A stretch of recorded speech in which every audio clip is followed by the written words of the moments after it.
Lights flashing neon bright, feel the rush, we own the night. In the ring we clash and fight, NXT it's dynamite. Sense of top, we tell no lies, every move a new surprise. Bruises blackened under skies, warriors with hungry eyes. NXT, time with Thorpe, no mercy, hear the fans talk. Sweat and blood, we never stop, drum and bass, the heartbeat drop. Steel cage shadows looming large, bodies flying, combat charge. Champions belt, it feels so close, breaking limits, pushing those. Hear the echoes, crowds run scream, in this ring we live the dream. Grimy beats, a ruthless team, reality tougher than it seems. Master Avenger, hero falls, rising up through battles calls. Take the hit and risk it all, NXT, we stand tall.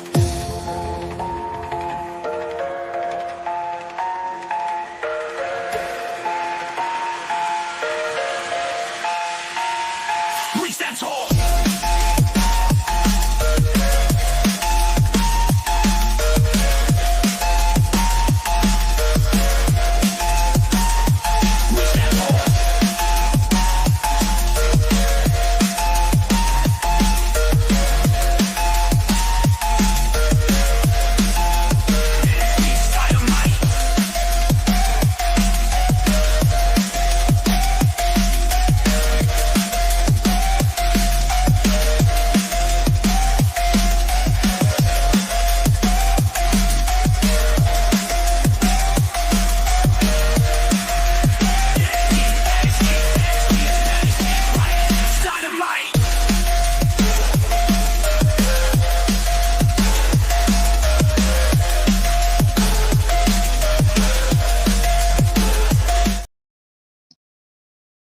Yo, what's going on? Welcome to NXT Time with your boy, Mr. Flint and with OD Walk.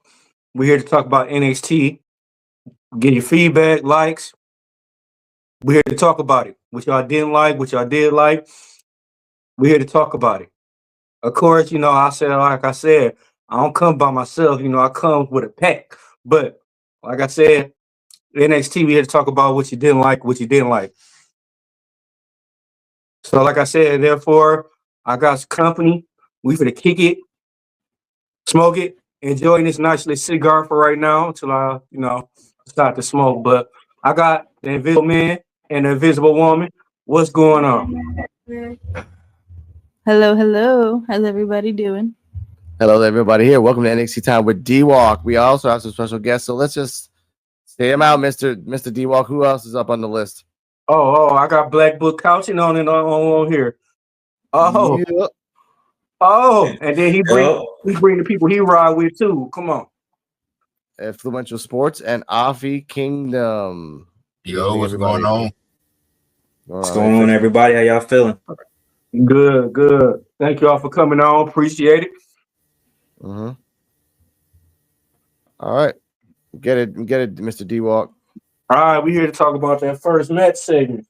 We're here to talk about this tag team match. We're here to talk about Julia and Bailey versus Cora Jade and Roxanne Perez. Hit me with that stank. What y'all think about it? Let's the special goes first. Mr. Black Couch Booking, take it away. We'll go clockwise.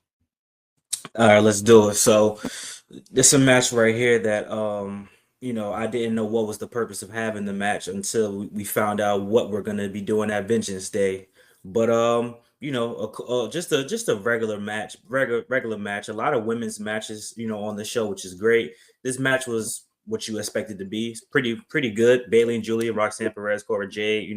Nothing out of the ordinary to me. I think what matters the most is that we're gonna get Bailey versus Julia versus Roxanne Perez. That's the whole story, in this match, and then we'll see what's gonna happen with Cora Jade. But match overall, I'll give it a B-. Why not? Wow, short and sweet. Mr. Influential. I really enjoyed this match. This was definitely my favorite match on the card last night. Made a lot of sense. I liked the spot where they had Cora Jade do the dive on Bailey and Julia, then Roxanne did it right after her. That was a cool spot. I get a match of B+. I really enjoyed it. Nice. Mr. D-Walk. Wait, sorry, Mr. Afi Kingdom.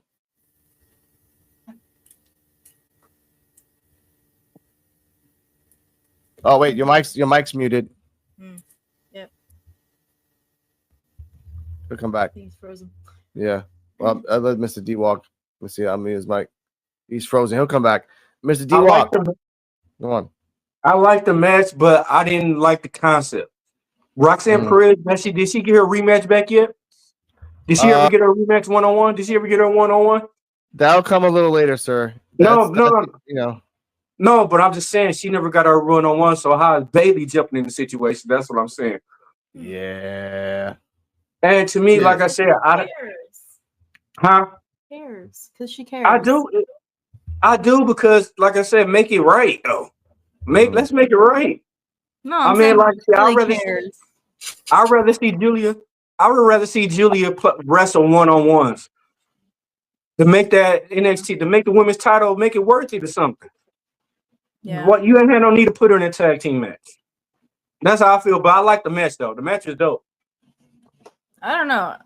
Is it my turn? Yeah, go on. I'd say if there was a tag team match I'd want to see, it would be Julia and Bailey. So I mean that was a strong start. Like something different. I'm happy to see it.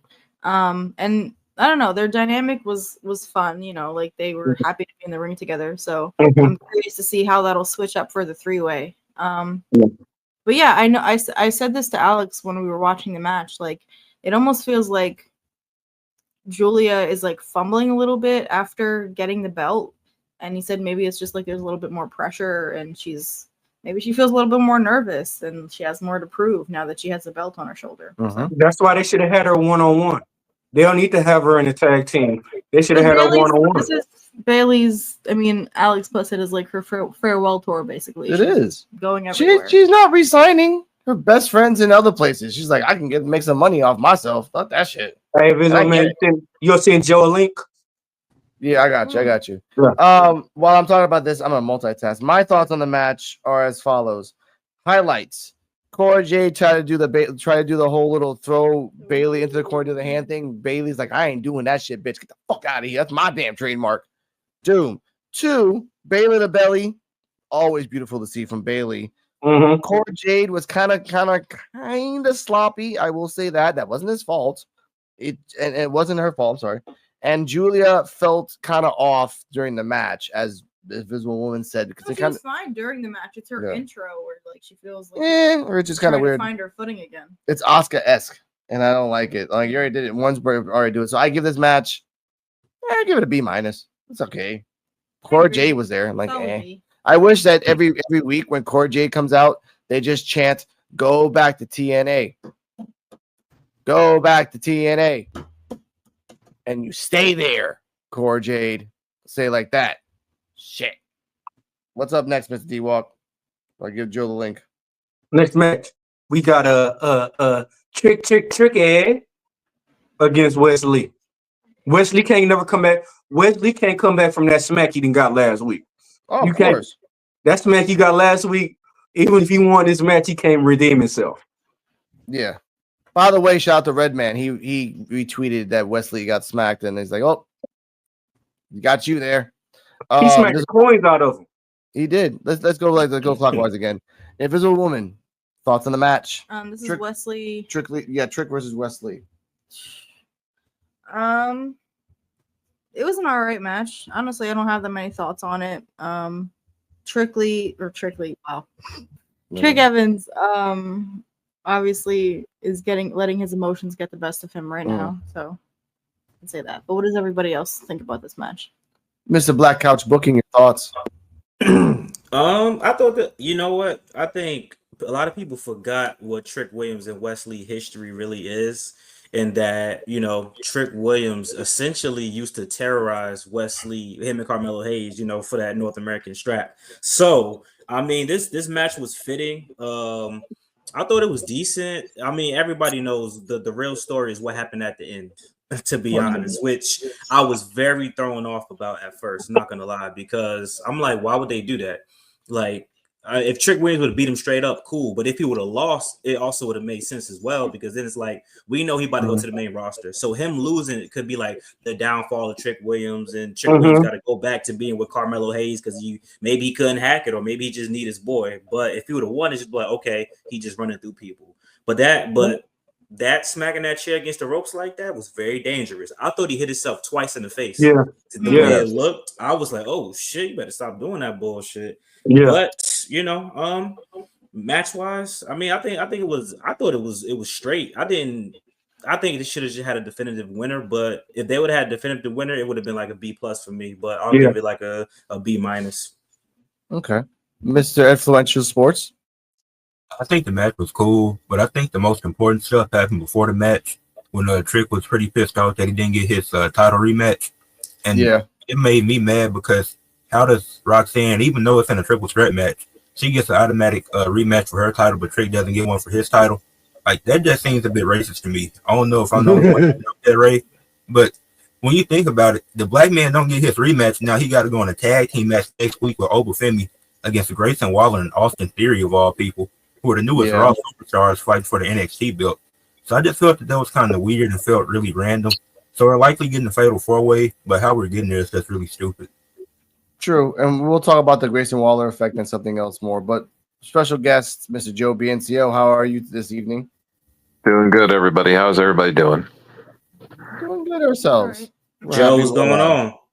Not much, man. I'm just curious what the 80s, 90s black sitcom evolution of Wes Lee's hair is going on. Because every week he's got a new 90s sitcom style of hair. And I don't feel like they don't even have an update to his Titantron because he keeps changing. And what's with the lackeys too? Like, okay, we'll get to that. We'll get to that. Like, Ask Joe. Joe opinion. Joe, what's your opinion on the first match, Bailey and Julia versus Roxanne Perez and Cora Jade? The first match? Yeah. To be honest, I feel like it was a waste of time. let him cook. I feel like it was a waste of time. I feel like it was a waste of time. I feel like it was a filler match to get the fans there because they were like, okay, we got Bailey, we got Julia, let's put them together against Cora Jade and Roxanne Perez. We're gonna try to make them look good over Julia and Bailey because we don't want the champions losing titles. But if we do it in a tag match, it's fine. We can have them lose. Yeah. Okay. It's just build up. It's just build up, and I feel like there's going to be more to that. I feel like Cora Jade's going to try to insert herself into a championship match. Thank you, Judith Stratford. Avi Kingdom, are you there? See if he comes out. Can you hear me? Yeah, but a little low. Let me fix your audio for a second. I got you. But there's two things that happened before this happened. Here we see if we can hear you now. All right. There we go. Can you hear me? Can you say something? Yeah, can you hear me? Yeah, there we go. All right. Yeah, I think it was a filler. I think it was a filler match too, and just Bailey went over there to put them over, which is fine. But it hasn't been enough for me to like get invested in it. You know what I mean? Because I don't really know where it's going, or am I really invested to see where it's going? But I don't know. I'm a storyline guy, so until people have significant reasons to battle and shit, I don't really be into it. So that's just my personal thing. Yeah. But I mean, it was a decent match though. But, you know, I could have skipped it too. You know, because I don't know where it's going and why things are happening. Yeah, I get that. And to say this real quick, shout out to Black Couch Booking, trademarking Crash Out Trick Williams. Thank you for that. Got inspiration from that shit. But before we get to what happened next, there was two things that happened, and we want to get your thoughts on this. Everyone here in the panel. Eddie Thorpe had a video package and talking about Destiny is now. Hold up now. Destiny is not up to chance and everything else. And my first thought and the Invisible Woman's second thought was like someone watched the Preacher series and then copied that same motif with the strap and everything. And now Eddie Thorpe might be an evil Native American preacher. What's going on here, Mr. Black Couch Booking? Thoughts? Listen, man, they had me at first, right? Joe, we talked about this before. He's like, oh, usually when, if Shawn Michaels making an appearance and he putting hands on the superstar, that means they really believe in the superstar. So we genuinely thought Eddie Thorpe was about to get a push. Now we here, and this motherfucker walk around like Nightwolf for Mortal Kombat and shit. Listen, I don't want to see this bullshit no more. Eddie Thorpe, he had me for a second, but the feather earrings and shit, I'm cool, bro. I don't give a fuck what he's about to do. He's done. I'll take all ego over his ass. I'm taking Ethan Page over him. Fuck that. Look, Black House. Like I said before, I've been tired of Tatanka 2.0 since he started. I'm tired of him now. I was tired of him then. I'm still tired of his ass. They still putting him on fucking TV. He ain't that great. He's going to be fucking mid at best and never win a championship. And they're still trying to put this dude over. Just go away. Go away. Find a better gimmick. Go away. Find a better gimmick. Do something right. I don't care what you do. And I'm tired of seeing him on TV. Influential, please tell us your thoughts about the Eddie Thorpe promo, and then Afi, please. I saw the promo and he said they wrote me off, but I ain't right back. When were you ever on? That was my first thought. Because that's the same thing that Geno Smith said when the Seahawks went on that run in 2022 for people that watch football. And I was like, this guy's really trying to be Geno Smith. I don't even think you're that level. So it's like, you lost the triple threat match. You lost the one-on-one match. It's really nothing you can do to convince me that Eddie Thorpe is winning the championship in NXT.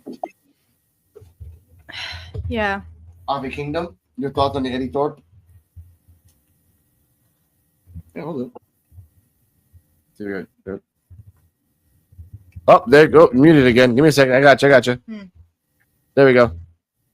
Nope. Damn it. I think I'm pushing it, and then you push it.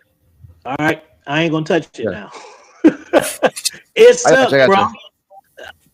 This is what needs to happen, bro. The NXT needs to just focus.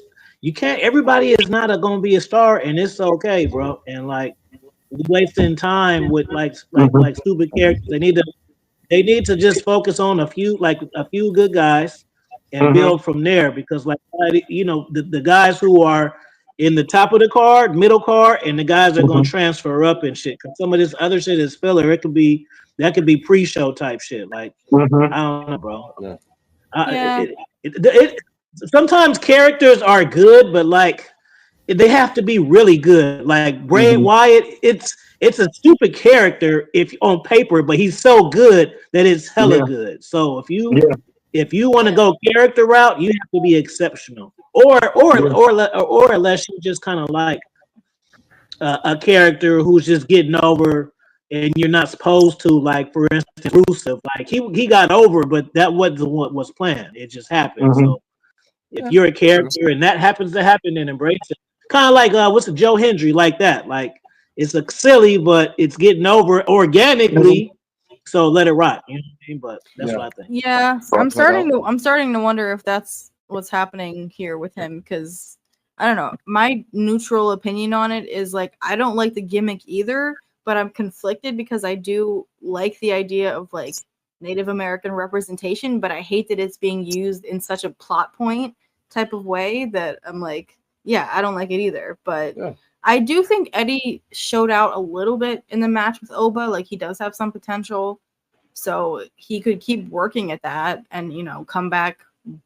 If you want to do something right with Eddie Thorpe, here's what you do: turn Eddie Thorpe into a fucking a business mogul style person.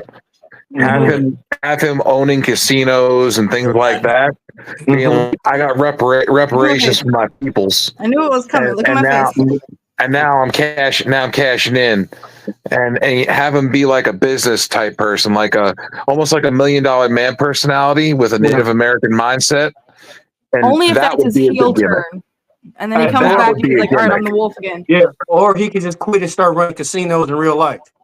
And at that point, I press this button. Yep. This is the worst.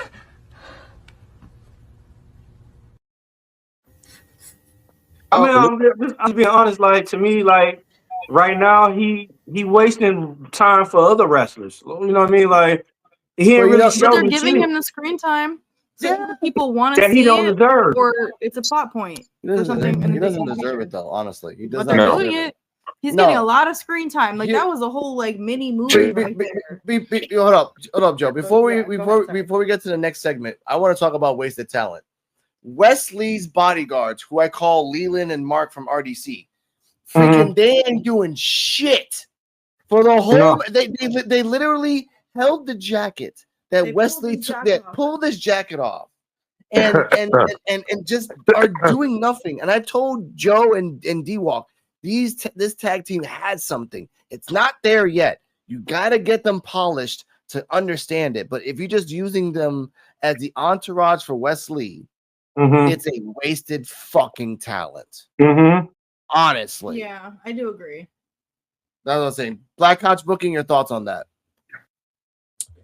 Yeah, yeah, I agree as far as they're concerned. I remember initially we thought that was actually going to be like good for them to have a Wes Lee type, because initially I did say Wes Lee should go to the main roster, which I still kind of think he should. But if he was going to be like, he could have been the MVP to them being like the Hurt Syndicate type shit. That's what I thought that they were going to try to do.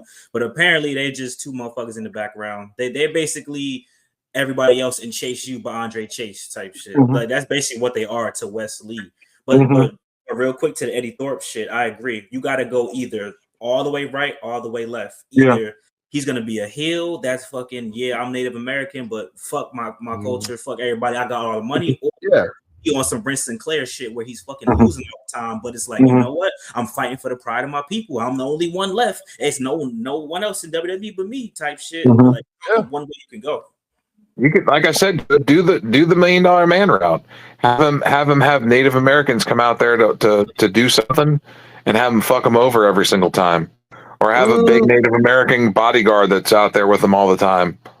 Have him sell out to JBL. JBL comes in, he be like, listen, I sold my shit to JBL. Fuck it. JBL sells it for $3. Mr. Influential Sports, your thoughts on the wasted talent of Wes Lee's bodyguards? I mean, I agree with that. I feel like they're being wasted. I mean, even though Trick lost because of disqualification, he was taking them on 1-on-3. Like we know Trick, Trick is cool, but it's like he shouldn't be able to win in a 1-on-3 situation. Like he shouldn't have been able to manhandle them the way he did on NXT. That's true, Mr. Alfie Kingdom.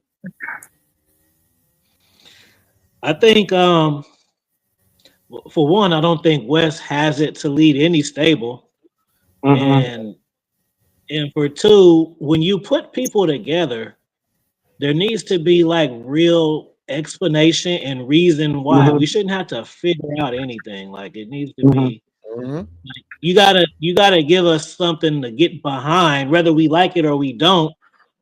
We can get behind something we don't like, or we can get behind something we do like, but just being random motherfuckers to somebody who kind of floundering themselves, you know, it's, you know, I mean, even like Edge, when he had the edge, whatever, however you say it, edge heads, he made them more significant, but like, you know, they were decent without him, but that's just because he was that big of a guy. But like, I don't know, they need to have an angle. To me, more of an angle and more of a reason why they're together, why they're doing certain shit. You know what I mean? Like, like to me, it would have made more sense. Wes Lee went and fucked over the Rascals in TNA. It would have made more sense to me if the Rascals came and helped Trick out. Maybe that would have made more sense to me. Besides Trick fighting all three of them for no fair fucking apparent reason. But the Rascals are indisposed with Fraxium right now, so that's for another 2-3 weeks until the Fraxium becomes the cancer of TNA and then spreads to other places around the world. But that's the storyline, just like they having Bailey on every fucking show. They make it a storyline, with the Rascals in it. But they got Bailey on every. Bailey just wrestled for the fucking belt. But I told you, Bailey's on the way out. Bailey's on the fucking way out, dude. And Triple H, that's a boy. Okay, so most of any other time when wrestlers on their way out, you don't even see them on TV. Yeah, like Dion Lennox and others. Let's make it make sense, bro. Bring the storylines to no storyline to wrestling now. You know what's called a storyline with no storyline of wrestling? The Grayson Waller effect featuring NXT champion Oba Femi. Perfect timing. D-Walk, your thoughts on this segment and a lot of crazy. Oh no, wait, Afi's going nuts. Hold up, Afi, go. No. Talk about I ain't gonna say much. I'm just saying, like, just a prime example of what I'm talking about. That was for what? Because of what? Just Yeah. Again, why behind it? What they need to do is they need to bring JTT back to help out Wes Lee. No, that's what they need to do, or help, or bring away LTM. Like, it's a lot of tag teams that could be good, but JTT was good. He was Mike and he wrestled. Oh, now this part I don't like. I'm gonna okay. Well, you already said your thoughts, D-Walk. I'm gonna say mine on this, and then we'll go clockwise. Well, yeah, I had some thoughts. Okay. First off, if you're trying to sell Oba Femi, and you know that Oba Femi is going to destroy everybody in this match in 2 weeks from Vengeance Day, which, by the way, I loved the context that he brought up. I'm like, both of you guys put together have not even done half the stuff I've done in NXT in 2 years. You've been to 3 WrestleManias, sure. You've done all these things. Where's your belts? Show me the belts. And did you win? And did you win? So I do like that Oba Femi is consistent. I am a monster, but I am an honest, predictable Nostradamus monster. If I say something's gonna fucking happen, it happens. Now the point I want to say is that Austin Theory and Grayson Waller, after giving him praises, craps on him, and then says, "Oh, I fought John Cena. I fought this people. I thought this people. I don't think you're good enough." But then you're gonna have a match with Oba, and Oba's already proven in the Iron Survivor Challenge he can fight 4 other motherfuckers and win. Yeah. So what are you proving here? That 2 guys that are from Atlanta and Australia are gonna get murdered by Oba Femi. Yeah. So Oba what are we can wrestle winning by in yourself? Yeah. Oba can wrestle by yourself. Now, but Black Couch booking, your thought on the Grayson Waller. Wait, sorry, before, sorry, Miss Invisible Woman, your thoughts on the match, thoughts on the effect. Oh. Yes. Come back around. I don't remember. All right, come back around. All right, Black Couch booking. I mean, there's only one way this could be justified, and if it doesn't happen, then there was no point. The only way this could be justified is if they're going to use this as the reason why we finally split up Austin Theory and Grayson Waller. We know neither one of them is going to win the match. We know Austin Theory is going to have Oba Femi in the pin, and Grayson Waller going to stop it. That and then Austin Theory going to be like, yo, what the hell are you doing? And then they're going to officially break up. But why that's kind of stupid is why is motherfuckers who are on Raw and SmackDown always fighting on NXT? Why motherfuckers on NXT? Like, what's the point of the transfer portal if there's no brand split anyway? We should just leave them bitches on SmackDown and they can still come to NXT. So that's what kind of fucked me up. But obviously, Oba Femi's going to retain, and I think it's going to be a fatal 4-way. Actually, I don't think it's going to be a triple threat, which is going to be even more stupider because then I could see. If Trick Williams gets into the match, I can see him taking the pin. So it's kind of like I don't understand, but the segment itself is whatever. Oba Femi got way more personality, which I said that they need to do. He can't just be this dominant motherfucker breaking motherfuckers. The shit with Nikita Lyons, the I'm the captain now, and this shit right here is building Oba Femi up to have personality and be a monster. So it worked out for him, but not for them two. Thank you, Judah Stanford. Hey, I got a question for you guys on the panel while we talking about here. Y'all ready? Let me just address the question. So I made a short about this last night, matter of fact, but the question was, do you think that Oba is ready for the main roster, or should he just stay at the top of the fishbowl, the small fish, or should he go up and maybe like not go all the way? Is it best for him to be at the top of NXT or flounder in the main roster, or do y'all see main roster potential in them? That's the question. Okay, hold up. Invisible Woman, let's go ladies first. You want me to start? Yeah, get it. To answer your question, I definitely see Oba as main roster material. Like it would be funny to see Trick and Oba going up against each other in the main roster. Like, oh, we meet again, motherfucker. But I think he only has the belt for a short while because like he's obviously going really hard on the heel character. So I think he's not going to have this belt for a very long time. Somebody's going to take it off him, and then eventually he'll go up to the main roster. Okay. That's my opinion. But not now. Not now. In a few months. Okay. All right. That's fine. I would actually say you can bring him up to the main roster now and insert him anywhere. And it would make sense. Like just for now. Like let's say, for example, you insert him against Braun Breaker, right? Braun Breaker is exhilarating. No, Braun Breaker is just like pure energy, right? You think he would Against Braun Breaker? No. Sorry. I have to rephrase that. Do I think Braun Breaker is gonna win? Hold up. I actually made it wrong. I think if it was Oba versus Braun Breaker, Oba would win. Oba, because of the fact that if they treat him like Thanos, just pure unadulterated power, you can spear him once, sure. You can spear him twice, sure, Joe. But this guy, once he gets you in one power bomb, just one, that's all he needs. Because again, Trick sold it for the whole match that he was hurt until the end. But the majority of the match, he was sold from just one power bomb. The former NXT champion. So again, it's the same move that he lost to. Yeah, he lost the belt to, basically. I think in 2 years against Gunther, yup. Maybe 3 years against Cody, yup. Cody. 3 years, but again, you gave Cody more credit than anybody else because Cody's Cody anyway. Sorry, Black Couch Booking. Right, your thoughts? I would say I thought a good twist would have been Oba Femi losing the Iron Survivor or just losing the title shot straight up, because Oba is more ready than Trick Williams for the main roster, you ask me. The thing that's going to make Trick Williams interesting about the main roster is they're going to try to get that Jey Uso type of feel where the entrance going to be fire, people going to sing along, but Trick Williams ain't going to win the world championship anytime soon. He might get a mid card title, but then if you get a mid card title before Carmelo Hayes, that's disrespectful to me. I don't think I think Carmelo Hayes is better. So they might as well make him tag team. Yeah. I have that same thought. They probably are going to be a tag team, but I think Oba Femi is more ready than most. To be honest. Yeah. Oh yeah, of course. Yeah. Influential. Your thoughts? I think Oba Femi ready for the main roster, but it's just I don't know how he'd be booked right now.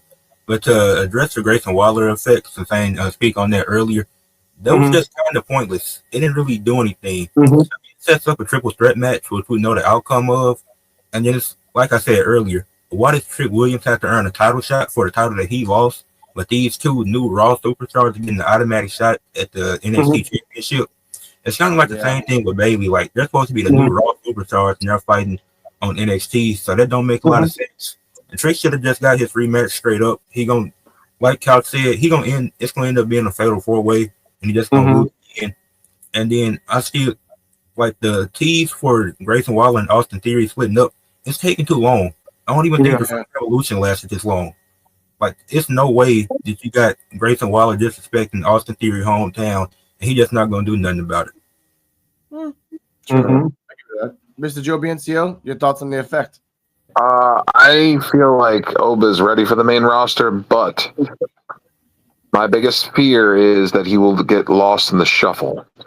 And we don't want that to happen. I say keep him in NXT for another year or so, just to rule NXT with an iron fist, and that'll free up some of the main roster space. Like Cena will be gone, Punk might be gone, some of the older guys may be gone, to free up some more space for Oba to start making his way and taking over. And I look to see Oba Femi probably win a Rumble in his debut. On the main roster. Makes sense. 2026 maybe. 2026 maybe. Yeah. 2026. Imagine the pop if Oba Femi comes in from NXT in a 2026 Rumble and then wins it. Right off the bat. Before y'all continue on, I gotta head out. It was fun being on here. Thank y'all for having me on. I'll catch y'all later. Man. Come back anytime on Wednesdays, Thank you so much for coming and hanging out with us. All right, peace. But this how I think Oba Femi is ready. He dominated NXT, and the only loss he really got is against Tony D'Angelo. But Tony D'Angelo had to have help to beat him. So yeah, He's only lost twice though. Yeah, he lost to Tony D'Angelo. Who else he lose to? Somebody. Who? Yeah, that's it. Has he Tony lost? D'Angelo twice. Yeah, but why not? Even if they want to bring Oba Femi to challenge for the U.S. title, let him do what Kevin Owens did the first night. Win the U.S. title. ADT dude. Jude is funny. I'm sorry, I was reading his comment. Yeah. That's true though. I think they are going to Saudi Arabia next year. So Yeah, they are. Sammy ain't winning that shit. No, Sammy ain't winning that Saudi shit. Arabia. Hell no. Hell no. That's a fucked up joke, Jude. No, but even just make him come back. His debut, let him win the U.S. title. Okay. I came in. He already dominated NXT. He beat everybody when he was North American title. When he was North American champion, he dominated. When now he's NXT champion, he dominated. Like I said, the only losses he got against Tony D'Angelo. And like I said, Tony D'Angelo had to have help. They did a Rocky theme on him. I'm gonna say it now. If you want to make a statement with Oba Femi, you have him win that Royal Rumble on night one on the main roster, and you have him go to WrestleMania, the main event, in his fucking first 6 months in the company on the main roster, and then you have him beat Cody. Yeah. But you gonna overshadow him over Jacob Fatu, in which I'm pretty much for sure Jacob Fatu gonna be in the Royal Rumble. I don't want to see Oba Femi yet in the Royal Rumble. I'd rather see him come for the title first. Because the Royal Rumble he ain't gonna win it. Unless they decide that that's who they want to win. He gonna be in it anyway. Most NXT champions are in the Royal Rumble anyway. So yeah. Probably gonna be in it. But the thing is, with Oba, Triple H and freaking Shawn Michaels are really taking care of him and cultivating him slowly. That's why Joe's idea makes sense. In next year's Rumble, he comes out. It'll probably be like number 10 or probably number 15 out of 30. Kind of like surprise people. If they really want to surprise him, you bring him in at number 30, and just like he comes in and wins anyway, but he still wins. And between Rumble and Mania, every match that he's in, every tag match that he wins. That's it. He just dominates every single person that comes after him and says, "Oh, you came from NXT, you don't deserve this." Murdered. And I think Grayson Waller and ATL down south, motherfucker, is the perfect catalyst to show people in the main roster. Don't come to NXT and talk shit about the NXT champion and expect nothing to happen. You get murdered because you're talking shit about the NXT champion, as a la KO back in the day. And I said have him dethrone Cody because I feel like that would be the champion that you would want him to dethrone. Yeah. That would be like knocking the American dream off of the top of the mountain. Showing that he what is if Cody he's heel by king. then? What if Cody a heel by then? Because you can see him slowly turn heel. Yeah, but it ain't gonna happen. It ain't gonna happen yet. I don't think it'll happen until he gets knocked off the top of the mountain. Hold up, Joe. Afi? Yeah, I wanna 100%, 1,000%, because now Joe opened my third eye. That's how I want him to be booked. Fuck that. I changed my mind. Yeah. He needs to be see for younger guys. I'm 45, so I'm older, so I understand wrestling different than some regular cats. And so what I'm saying is wrestling is patterns and formulas, right? Yep. That's all it is. So we can book him just the way we did Brock, except pull the trigger. Don't do it like Tensei and tease it and Rusev and tease it and have a person dominate and Vladimir and it fills it off. No, push him and pull the trigger. And then because Cody's going to be a star, there's no way Cody cannot be a star at this point. If he even takes 5 losses in a row, he's still going to be Cody Rhodes. So they need to that's how they need to book Oba, and then now we got a future star that can put other stars over.